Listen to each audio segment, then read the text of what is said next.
బొప్పాయి బొప్పాయి పండు బొప్పాయి పండు తింటున్నారా?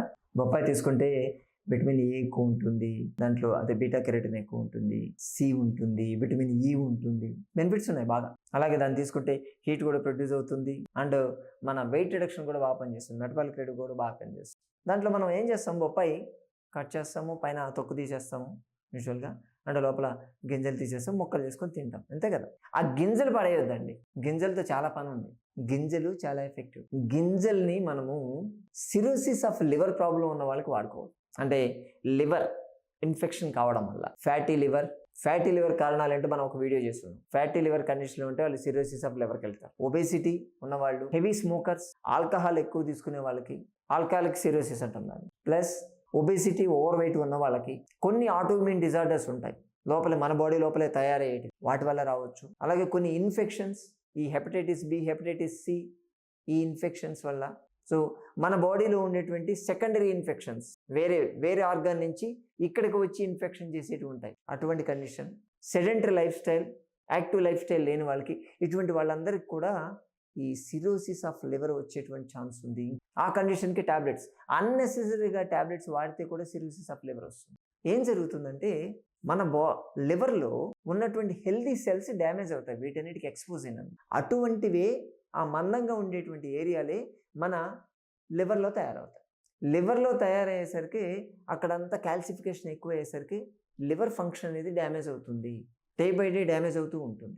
లివర్లో కనీసం ఒక 10 to 20% పార్ట్ ఇలాగానే అయితే అది సిరోసిస్గా మారిపోతుంది. సిరోసిస్ ఆఫ్ లివర్ వస్తే దానికి స్టేజెస్ ఉంటాయి, స్టేజ్ 1, స్టేజ్ 2, స్టేజ్ 3, స్టేజ్ 4 అని చెప్పి ఉంటాయి. అదే స్టేజ్ వైజ్ మనకు సిమ్టమ్స్ కనిపిస్తూ ఉంటాయి. వామిటింగ్ సెన్సేషన్ ఉండడము, ప్లస్ హెడేక్ దగ్గర నుంచి స్టార్ట్ అయ్యి ఫైనల్ లాస్ట్ స్టేజ్కి వచ్చేసరికి కిడ్నీ ఫెయిల్యూర్ దాకా పోతుంది, హార్ట్ ఫెయిల్యూర్ కూడా అవుతుంది. అంత సీరియస్ కాంప్లికేషన్ ఇది. ఇటువంటి కండిషన్లో ఉన్న వాళ్ళు మెడికేషన్ వాడుతూ ఉంటారు. ఆల్రెడీ మెడిసిన్ వల్ల ఇండ్యూస్ అయినటువంటి సిరోసిస్ ఆఫ్ లివర్కి మళ్ళీ మెడిసిన్ వాడడం ఏంటో లాజిక్ తెలియదు, వాడాలి, ఇంకా తెలిసింది అదొకటే కాబట్టి వాడుతూ ఉంటారు.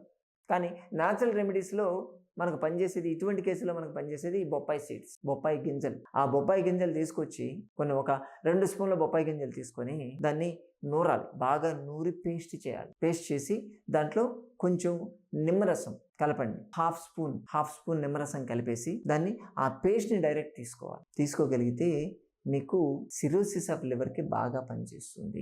ఆ సీడ్స్ని పేస్ట్ తీసుకోలేకపోతే ఆ సీడ్స్ని బాయిల్ చేసేసి ఆ వాటర్ అయినా తాగొచ్చు. పొద్దున సాయంత్రం 2 times చేయొచ్చు, రిజల్ట్ బాగుంటుంది. రికవరీ, ఏవైతే సిమ్టమ్స్ కనిపించి మీరు సిరోసిస్ ఆఫ్ లివర్ అని చెప్పి అనుకుంటున్నారో ఆ సిమ్టమ్స్ 1 by 1 క్లియర్ అవుతూ వస్తాయి. అలాగే ఇంకోటి పనిచేసేది పసుపు కూడా చాలా బాగా పనిచేస్తుంది. కుర్కుమిన్ ఉంటుంది, అది దాంట్లో కుర్కుమిన్. ఇప్పుడు ముందు పపాయాలేమో పపాయన్ ఉంటుంది, దీంట్లో ఏమో కుర్కుమిన్ ఉంటుంది. కుర్కుమిన్ ఏం చేస్తుంది, యాంటీ ఆక్సిడెంట్. ఇది లోపల యాంటీ ఇన్ఫ్లమేటరీ సిమ్టమ్స్, ఎక్కడైనా సరే ఇన్ఫెక్షన్స్ ఏదైనా ఉండి, ఇన్ఫెక్షన్ వల్ల స్వెల్లింగ్ రావడం కానీ, రెడ్నెస్ రావడం కానీ, అక్కడ ఏదైనా ఇన్ఫెక్షన్ సంబంధించినటువంటి ఆర్గానిజం ఏదైనా ఉంటే దాన్ని అటాక్ చేస్తుంది, అది ఇమ్మీడియట్గా అటాక్ చేస్తుంది.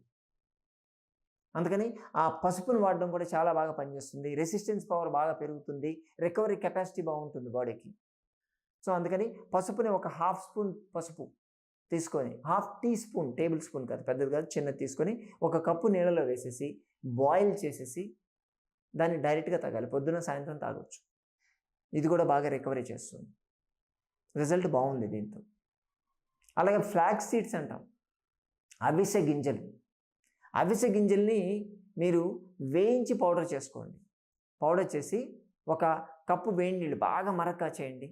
వేడి నీళ్ళు మరక్కాచి దాంట్లో కప్పులో పోసుకొని ఈ హాఫ్ స్పూను ఈ ఫ్లాక్స్ సీడ్స్ పౌడర్ వేసేసి దాన్ని కలిపేసి ఇమీడియట్గా తాగేయండి దాన్ని. ఇది కూడా యాంటీ ఆక్సిడెంట్స్, ఫ్లేవనాయిడ్స్ దీంట్లో బాగా ఎక్కువ ఉంటాయి. ఇది కూడా రికవరీ ప్రాసెస్ బాగా పనిచేస్తుంది. యాంటీ ఇన్ఫ్లమేటరీ అంటాం దీన్ని.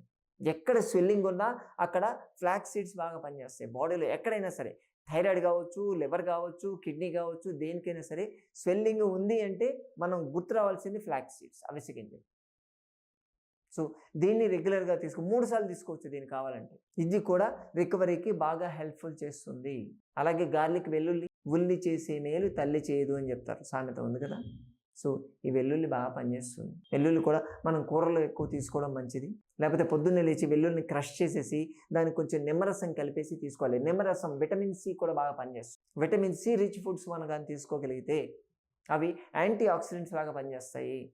నిమ్మరసం తీసుకోవడం, లేకపోతే సిట్రస్ ఫ్రూట్స్, మనకు ఈ పెస్టిసైడ్స్ వేసి హైబ్రిడ్ కాదు, న్యాచురల్ నార్మల్గా ఉండేటువంటి నిమ్మకాయ, నిమ్మ చెట్టు నుంచి ఈ మొజంబి ఇదే బత్తాయి కానీ తీస్తే చాలా పుల్లగా ఉంటుందండి, దాన్ని తినలేరు. గ్రీన్ కలర్ ఉండేది, ఇప్పుడు బయట దొరికేది చూడండి తీయగా ఉంటుంది. అది కాదు మనకు కావాల్సింది, పుల్లగా న్యాచురల్గా ఉండేది కానీ తీసుకోగలిగితే మీకు ఈ సిరోసిస్ ఆఫ్ లివర్ నుంచి బయటపడేటువంటి అవకాశాలు బాగుంటాయి. ప్రాణాయామ చేయండి, బ్రీతింగ్ ఎక్సర్సైజెస్ బాగా చేసుకోండి. ఎంత ఎక్కువ ప్రాణాయామం చేయగలిగితే అంత మంచిది మన బాడీలో. అలాగే ఒబేసిటీ, ఓవర్ వెయిట్ ఉంటే తగ్గాలి. ప్రాపర్ వాటరింగ్, హైడ్రేషన్, వాటర్ తాగుతూ ఉండాలి. ఎవ్రీ 1 అవర్కి మీకు దాహమైనంత వరకు తాగండి. హాఫ్ గ్లాసా, ఫుల్ గ్లాసా, పావు గ్లాసా మీ ఇష్టం, ఏదో ఒక లిక్విడ్ తీసుకుంటూ ఉండాలి. ప్రాపర్ ఎక్సర్సైజ్ చేయాలి, రెగ్యులర్గా ఎక్సర్సైజ్ చేస్తూ ఉండాలి. బరువు ఉంటే బరువు తగ్గాలి. బ్యాలెన్స్డ్ డైట్ మెయింటైన్ చేయాలి. ఎండలో ఒక 40 నిమిషాలు కూర్చోవాలి. కోల్డ్ హిప్ బాత్ అంటాం, తొట్టి స్నానం, బ్లడ్ సర్క్యులేషన్ బాగా పెరుగుతుంది. అలాగే ఐస్ ప్యాక్, మన ఫ్రిడ్జ్లో ఉండేటువంటి ఐస్ గడ్డలు తీసుకొచ్చి దాన్ని ఒక టవల్లోనో దేంట్లో పెట్టేసి ఇక్కడ ఈ రైట్ సైడ్ రిబ్ కేజ్ ఏదైతే ఉందో అక్కడ పెట్టండి, లివర్ ఏరియా, అది రిజల్ట్ బాగుంటుంది. అలాగే డైజెస్టివ్ సిస్టమ్ ప్రాబ్లమ్స్ లేకుండా చూసుకోండి. ఇండైజెషన్, కాన్స్టిపేషన్, అసిడిటీ ఉండకూడదు. విరేచనం తీసుకోండి అని చెప్తాం మేము. సిరోసిస్ ఆఫ్ లివర్ ప్రాబ్లమ్తో ఎవరైనా సఫర్ అవుతుంటే ప్రతిరోజు విరేచనం ఇస్తాం వాళ్ళకి. ఏంటంటే తేలి, ఆముదం, తేనె 2 కలిపి తీసేసుకోండి అని చెప్తాం. క్లీన్ అయిపోతూనే ఉంటుంది. మన బాడీలో ఉండేటువంటి ఆ త్రిదోషాలంతా క్లీన్ అయిపోతూ ఉంటాయి. ఎక్కడైనా విశేష దోషాలు ఏదన్నా కానీ క్లీన్ చేసేస్తుంది. ఆమవాతం అంటారు, దాన్ని క్లీన్ చేస్తుంది. సో వీటిని మీరు ప్రాక్టీస్ చేయగలిగితే cirrhosis of liver problem reverse చేయొచ్చు ఖచ్చితంగా. దానికే ఏది హీల్ చేసుకుంటుంది. మన బాడీలో ఏ ప్రాబ్లం వచ్చినా కానీ హీల్ చేసేది లివరు. దానికి వచ్చేది అది క్లీన్ చేసుకోలేదా, చేసుకుంటుంది. కాకపోతే దానికి ఒక ఛాన్స్ ఇవ్వాలి మనము. వీలైతే ఆల్టర్నేట్ డే ఫాస్టింగ్ చేయండి. ఒకటేసారి చేయగలిగితే వాటర్ ఫాస్ట్ చేయండి. వాటర్ ఫాస్ట్ 3 రోజులు చేయండి. డ్రై ఫాస్ట్ చేస్తే 12 గంటలు చేయండి. ఫ్రూట్స్ మీద మీరు ఉంటానంటే కంటిన్యూస్గా 2 వీక్స్ 3 వీక్స్ ఓన్లీ ఫ్రూట్స్ మీద ఉండొచ్చు. వెజిటబుల్ జ్యూసెస్ మీద ఉండొచ్చు. మీరు చేస్తుండండి. ఇవి ఫాలో అవుతూ చేస్తుంటే మీకే కనిపిస్తుంటాయి సిమ్టమ్స్. మీకు వచ్చినటువంటి రీడింగ్స్ అన్నీ కూడా పడిపోతూ ఉంటాయి. బాడీ హీల్ చేసుకుని చాలా ఫాస్ట్ చేసుకుంటుందండి. కాబట్టి మిత్రులారా, సిరోసిస్ లివర్ ఉండి ఇదేదో లివర్ ట్రాన్స్ప్లాంటేషన్ అటువంటి ఏంటంటే భయపడకుండా వీటిని ట్రై చేయండి. ఖచ్చితంగా రిజల్ట్స్ మీకు ఉంటాయి.